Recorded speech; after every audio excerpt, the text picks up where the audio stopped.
Hi, I'm Darken. This week I focused on improving combat depth, making the game easier to pick up, and adding polish where it matters. From new mechanics to boss cleanup, there is a lot to cover, so let's dive in.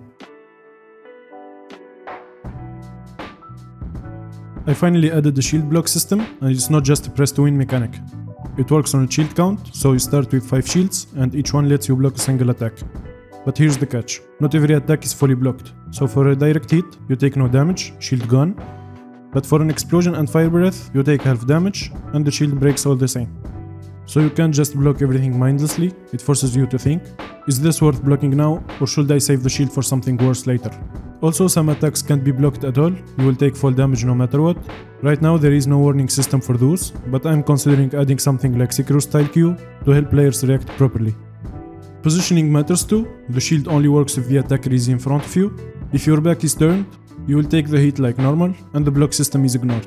And if you run out of shields, you can buy more in the shop, but they are not cheap, so you'll want to manage your resources wisely.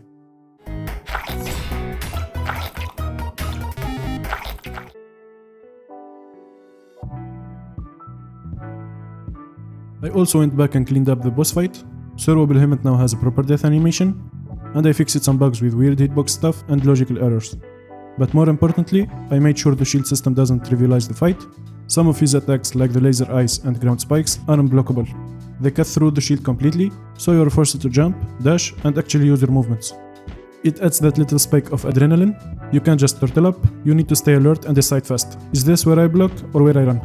With these tweaks, the fight feels way more dynamic and a lot more satisfying when you win.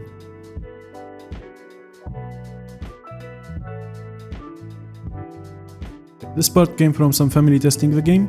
Turns out when you start with all the abilities unlocked, it's kind of overwhelming, especially if you are new to platformers. So I decided to change that.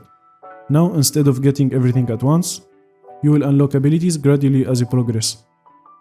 I've been working on a chest system, where opening a chest gives you a skill card, and that's how you gain new mechanics like dash, fireball, or even the bow and shield. This lets players learn at their own pace, get used to a new ability, then move on to the next one. And it also gives me more control over pacing, level design, and surprise moments later on. Some of you suggested great ideas for the mana system. I haven't been able to implement them yet, but I'm definitely planning to. I need to restructure some of the code base first to make adding features like this easier, so it might take a little longer than I hoped, but it's coming. I also still need to work on the boss intro cinematics and death scene, and I've started thinking about some lore to the game.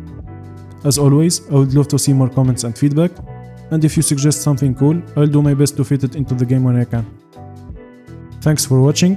If you want to follow the journey, feel free to subscribe. And that's it for this devlog. See you on the next one.